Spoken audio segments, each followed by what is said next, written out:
Hello and welcome to the Care for the Family podcast with me, Mark Chester, Stephen Hayes. Good to be here, Mark. It's good to have you. And our special guest today is Rich Muller. Thank you very much for inviting me. That's all right. Welcome, Rich. And this is the Dad Cave, where we discuss fatherhood in its varying forms and unpack some of the things that often just don't get talked about. So, Rich, it's really good to have you in the Dad Cave. Thank you. Welcome. Tell us a little bit about yourself. Well, my name's Rich, obviously, from Bridgend, originally from Pembrokeshire. And I have two children, Chloe, 13, and my son, Leon, and he's 10. And for work, I work with children and as my day job. And yeah. Brilliant. So you're born in Bridgend, so you're very much Welsh, but you said off air that you're not into rugby. Never. Is that the most controversial thing? Never been patriotic at all. A Welsh person who doesn't like rugby, it's like a lion who doesn't like steak. Yeah, that's a different... What is your sport then? I love World's Strongest Man. Well, you've got the world's second strongest man here in Mark, so that's... I'm just not sure that's anywhere near true. It definitely isn't true. You're not sure. I'm not even sure you're the second strongest person in the building. Yeah, no, that's definitely not true either. So, dad jokes. So, I mean, the excitement has bubbled out of Stephen already this morning about the set. Let's hope this good dad joke bubbles out of him. It's a bit like a good dad joke from Stephen's a bit like a pot of gold at the end of a rainbow. So you can take that one or two ways, really. I think I'm taking it in a really positive way. It could be sparkly and worth a lot. Yeah, exactly. Or it could be that you're looking for it every single day and you're never ever going to find it. So one of those two. I'll let you decide. Because I'm Irish, it could be leprechauns involved. Yes. But everyone knows they're extinct, so... Yeah. Right, right, here we go. Go on. So, came up with this in the car on the way here, so it's... yeah. So, why was the boiling water feeling so confident? We don't know. Why was the boiling water feeling so confident? High self-esteem. Oh, man. That worked as a dad joke because our reaction... If you actually laughed properly, it wouldn't be very good. Yeah. And you wrote that yourself? Yeah. Wow. That must have taken a long time. I'll put a little TM next to that. A lot of effort into that. Well done. Brilliant. Okay, so this is mine. Why do you never see elephants hiding in trees? I don't know. No idea. Why? Because they're so good at it. Oh. It's logic to it, isn't it? You've never seen an elephant hiding in trees, have you? Because they are so good at it. Yeah. There you go. Okay, let's move on from that very quickly. Nice. Rich, yours has got to be better than both of those. I don't know. But I love movies, so it's kind of that kind of area. So, how do you find Will Smith in the snow? Don't know. How'd you find Will Smith in the snow? You follow the Fresh Prince. Oh, that is actually quite good. I know it's awful. Well, it's awful, but it's the best today. Yeah. Definitely. Of the three, that's the best. Yeah, brilliant. Okay, so let's get into the subject. The topic we're tackling this episode is being a single dad.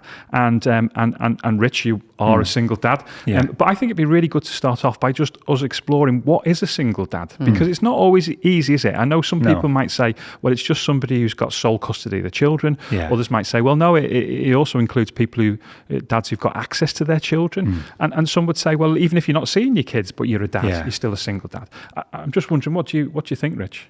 I suppose, like yourself, it's very hard to put it into a box of a bunch of words, really. But for me, being a single dad now, nearly 6 years, and like you say, it's hard to define, really, because over the years it's changed. In the beginning, it was half and half, and then it changed where I had the kids a lot more, and now it's gone back the other way again, where it's half and half, and now my daughter becoming independent, so she sees her mum a lot more, and vice versa with my son, really. But yeah, it's even when you don't have your children, it's just everything in life changes. As I said, with the kids, it's the new struggles, the new challenges you face of having to work, having to be there for them, and doing everything on top, really, making sure there's time, whereas before you could share those kind of duties and so-called, kind of parenting jobs out. Now it's all on you. So it's, and yeah. And then, as I said, when you haven't got your kids, it doesn't stop you being a single dad, because then personally there's that side of where socially everything changes, whereas before you had, friends who were married and all that kind of stuff. It's now, wow, what do I do as a single dad? And when you haven't got your kids, it's like, well, it's such a weird thing because you've always had your kids and now you don't. It's like, wow, I've got all this free time. What do I do? And it's, I don't mean that sounds really bad, but yeah, it's just trying to fill that time and trying to find, new ways of filling that time, So I guess through all of it, all the differences in your circumstances, you've always identified as a single dad. Yeah, of course. Yeah. 24/7. It's, it's not just when you've got your kids. It's every day of your life, even when you haven't got them, you're thinking of things, you're going out shopping for them. There's always something to do. Yeah, and I guess that's really useful to people watching and listening to this, is that if guys are in similar situations, they may identify as a single dad, but the people in their community or their family or wherever might not acknowledge that. But it's really important to acknowledge that if they're single and they're a dad, they're a single dad. Yeah, whatever definitely. the circumstances. And do you get, are there scenarios where you find yourself where it's like all mums, because we did an episode some time ago with a guy called Dan, who was stay-at-home dad for a season. He said anytime he went to like a play group or a gymnastics or whatever. So I've taken my daughter to gymnastics. I'm the only guy there, and it's if you found like people's expectations of what a single dad is in those scenarios. I suppose it doesn't. Yeah, every like you say, you do go. It's mums. You don't really see that many single dads, or get to know many. So I suppose that's, it's, I don't know, you're aware of it before, but when you become a single dad, it really becomes a reality and you just think, wow, we are a real minority, really. Yeah. And they're out there. It's just, I suppose it's, it's, again, it's really, Well, in this country, it's 14% of single parents are single dads, and that only includes main carers. So it might be there's more than we realise, perhaps. But I recognise what you're saying, Stephen, about that kind of the social situations where you go into it as a dad, and there's loads of mums with their kids there. And you're how old are your children? Did you say, Rich? Chloe's 13 and Leon's 10. Yeah, so I guess you're perhaps not taking them to school anymore. But when you did take them to school on the playground, what was it like taking them onto the playground at school? Yeah, again, obviously, I'd still take my son to school because he doesn't want to go on the bus. He just likes to, and again, and again, same with my daughter until she got independent and stuff. Yeah.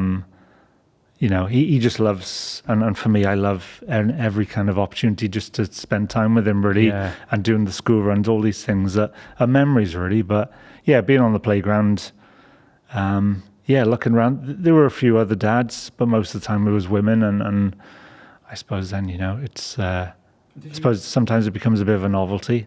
Did you find people to talk to then? Did mums talk to you, or did you feel excluded? Or I'm kind of quite easygoing, but also I've always worked with children now, probably over 20 years. So when my kids were in school, I wanted to get involved as much as I could with the PTA, even if it's just fixing a fence or sports day, whatever it was. I just wanted to be there.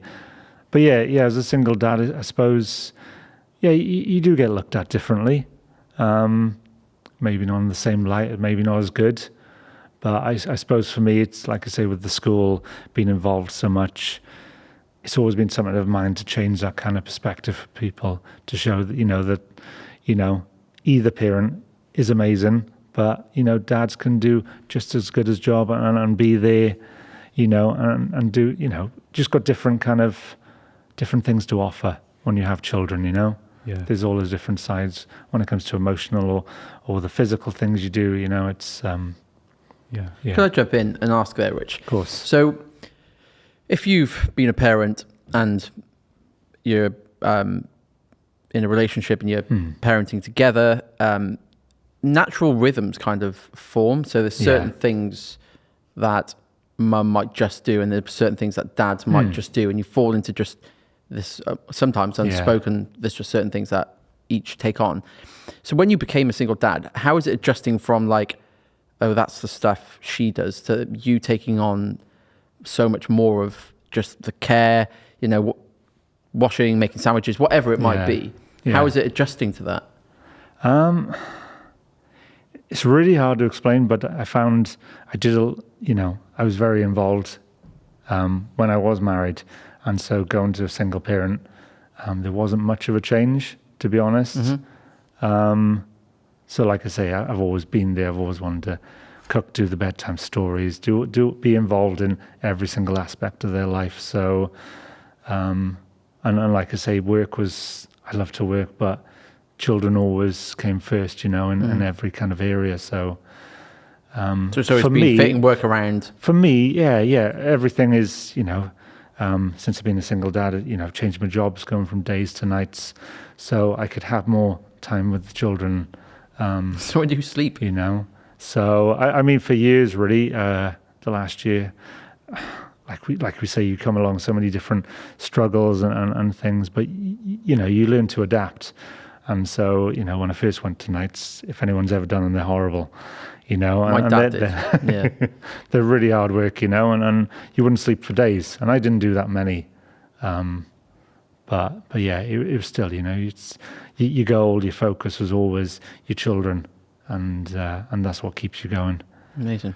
I think that's just as you're talking, that's really sort of struck me quite strongly about that sense of when you're parenting together with someone else. There's can be a bit of a tag team going on, can't there? Really, you can tag to the next person and just take a bit of time out and a bit of rest. Yeah. But I'm thinking of you arrive back home from a night shift, you can't tag team with anyone. You're straight back into it, aren't you? Yeah. And I mean, what you're saying is that actually that role of being a parent was such a strong drive for you to do that well. Yeah. I sense that's the thing that kept you going, that determination to do to be a good dad. Yeah, of course. I mean, I'm still now and then, like we all know, it's as anyone who's a parent, it's you can read all the books in the world, but it's it's an experiment day by day. You're learning constantly, and other parents, you exchange ideas.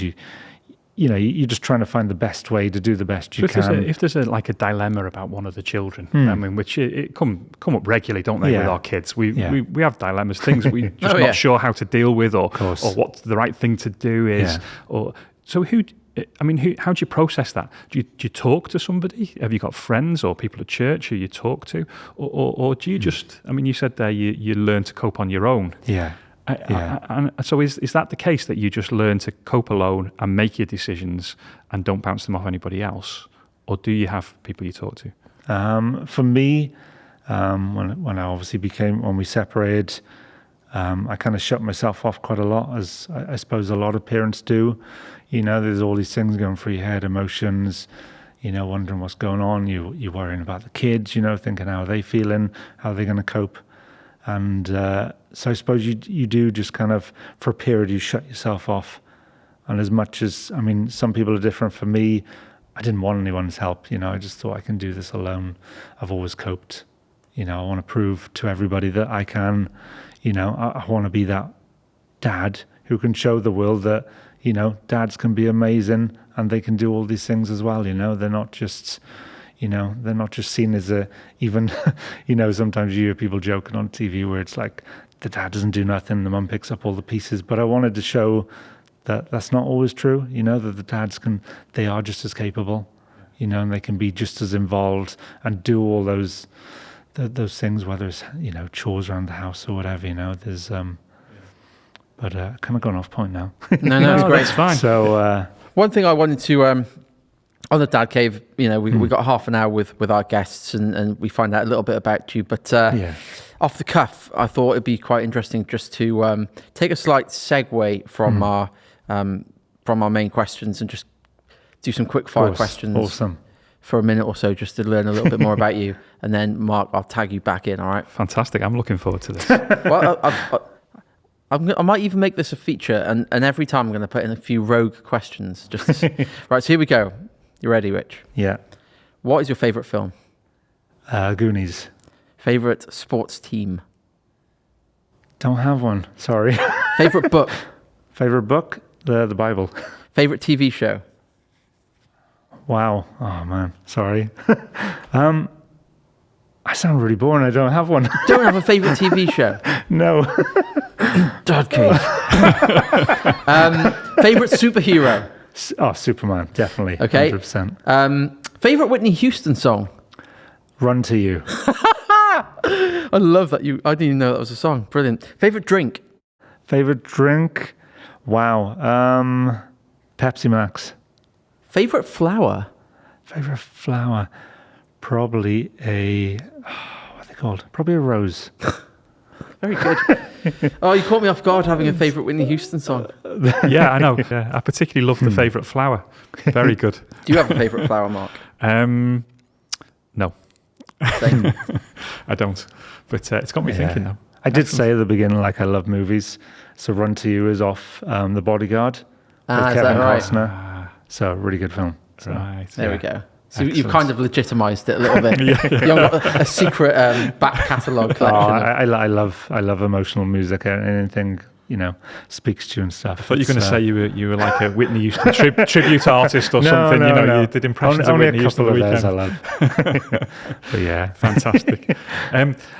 Just to move it back onto a probably more serious note, really, I wanted to ask you something, because just before we did that, you were talking a bit about kind of support and you said about sometimes you just learn to do it alone. And I'm just wondering about loneliness. We don't often use the word loneliness, but we, most people at some point in life do feel a bit of loneliness. Yeah.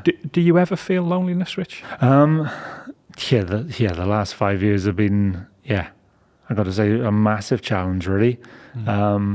And for me, more so, like I said, I live for my kids, and when they were with me, those days were just, first of all, I just sit in the house, I just kind of sit there, or I'd go down the beach, and I suppose everyone else getting on with their life, a lot of your friends, they're all married, they've got stuff doing, or they're busy with work, and so, it really, for me, it became quite a dark place, really, where you just miss them, you can't wait for them to come back, because your whole life revolves around them. And I think for me personally, one of the biggest things for me was my faith. Really helped me just keep going. Every day, things that encouraged me and helped me kind of focus and not lose hope. Yeah. Because it's when you're in those lonely times, it's very easy. And I think in the last 5 years, I've learned to cry so much, but it's also a good thing. It's brought up to see crying as a weakness, but I've learned that it's such a strength and it heals. So it's but loneliness is it's hard to put into words, but it's it's just not a nice place to be. So can I ask then? So, and I think we're going to come into land now, but if there's anyone watching or listening and they know a single dad, like what could people who know single dads do to be a support? I suppose it's really hard because, like I say, for me, I shut myself off.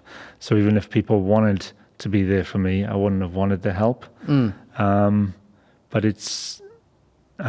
2 years ago, as I said, a good friend of mine got me involved with Care for the Family, which I never knew. So for me personally, Care for the Family has really brought me out of my shell and shown me that I do need, I kind of where that support lies, and I do need it. So for me, it was having to realize it personally that I needed support, that as much as all these years I've struggled and I'm trying to do it alone as a single dad, there's so many people out there, and whether it's Care for the Family or a local church or a local dads group on Facebook, whatever it is, it's just making yourself known, and as I say, that'll come in your own time. Everyone's ready at different stages, but it's just knowing that there's other people there and getting alongside other people. Like we've said, there's so much knowledge that you can share with each other, things that you might have known someone else has gone through. Yeah. And you can just support each other, even with the children, and you can do days out and make sure that you're there, whether it's at the end of a phone or a text message, even on Facebook, Yeah. It's just trying to see. And once you get that, once you've been there yourself, you can kind of look around then. It makes you more aware of all the other single parents that may be there and how you can support them. So great. And disclaimer that we didn't feed Rich that Care for the Family plug, but it's very kind, mate. And I was going to say I had to be honest, and for me, it wasn't like a you know, a quick kind of let's promote, No, because I know this. But it's for true. me, it's massive, you know, being involved with the holidays, Yeah. single parent holidays and stuff. That really broke me out of looking at myself and starting to look towards other people and realizing that there's so many other people out there struggling. And for me, not to look at my own, you know, to stop kind of thinking, oh, self-pity, just there's so many other people out there struggling too, Rich. You're not just the only one. And so that's really kind of helped me to kind of get back online and focus and really be aware of everyone around me, really. So, one thing we always ask people, guests at the end of a dad cave is, what one thing do you want to pass on to your children? Now, it might be a value, a belief, it could be an object, it could be a passion, a hobby. What is it that you'd like to pass on to your kids, Rich? Big question. Yeah. I suppose, again, as I have already mentioned, faith.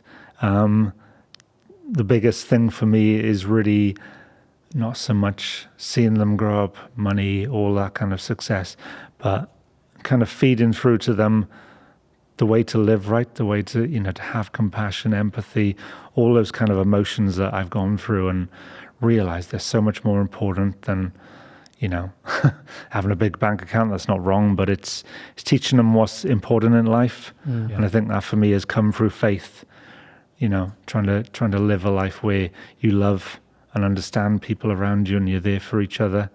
So for me, if my kids can grow up that way, where it's not about them, but it's about their friends, people around them, Excellent. What a lovely point to finish on. Yeah. Stephen, it's been great, hasn't it? Having Rich the Dad brilliant. Cave. Thank you. Yeah. Thank you for coming in, Rich. Thank you for sharing your story. It's been great to chat with you. And that was the Dad Cave. Thanks for listening and watching, and we hope you can join us next time. Thanks so much for watching. If you enjoyed that or found it helpful, please do click the like button. If you're new to the channel, you can subscribe and ring the bell to be notified about all our latest videos. Finally, if you're in a position right now to support Care for the Family, you can do so following the link in the video description. As a thank you, we'll send you a load of resources for you and your family. Thanks again, and we'll see you soon.